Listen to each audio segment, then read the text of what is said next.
मेरे अंतिम शब्द बुद्ध। आप मानो न मानो, मैं बुद्ध बोल रहा हूं। मुझे अच्छी तरह याद है, मेरी तबीयत बुरी तरह बिगड़ गई थी। मुझे समझ आ ही गया था कि वो मेरी अंतिम सांसें चल रही हैं।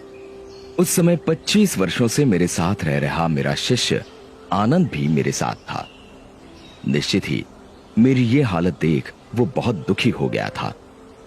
इधर उसका ये हाल देख मैं आश्चर्यचकित था कि यदि उसे सिर्फ मेरी संभावित मृत्यु से इस कदर दुख पकड़ रहा है, तो फिर उसने जीवन भर मुझसे सीखा क्या?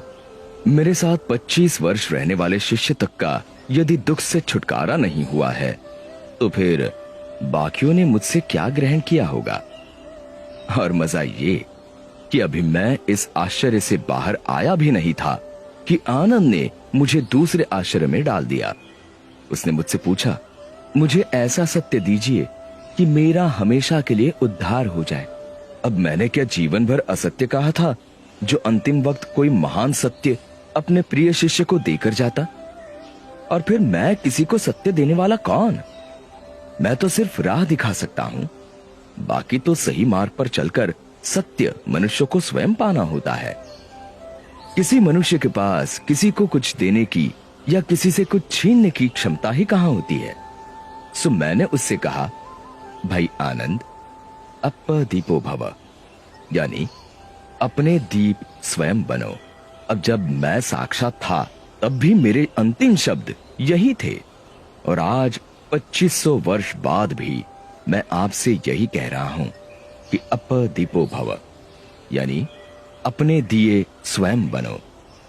और सच कहूं तो ये मेरे मुख से निकले तमाम शब्दों और व्यवहारों का सार है। मैं दावे से कहता हूं कि यदि आप इसे गांठ बांध लेंगे तो आपका तत्क्षण उद्धार हो जाएगा। मुझे राह दिखानी थी तो दिखाकर चला गया। अब उस राह पर चलकर अपना सत्य आपको पाना है। इसमें मैं कुछ और नहीं कर सकता। सोचो ये कि जब मैं साक्षात था तब कुछ नहीं कर सकता था, तो अब मेरी मूर्तियां या मेरे जैसे वस्त्र पहनना क्या कर लेगा? सो इन सब नौटंकियों से छूटो और स्वयं को भ्रम में डालने से बचो। सीधे सीधे मेरे बताए मार्ग पर चलकर अपने जीवन का सत्य खोजने में लग जाओ। विश्वास जानो कि अपने द्वारा अपना उद्धार करने के अलावा तुम्हारे पास अन्य कोई मार्ग नहीं। आपको अपना दीप बनकर अपने को रोशन स्वयं ही करना पड़ेगा।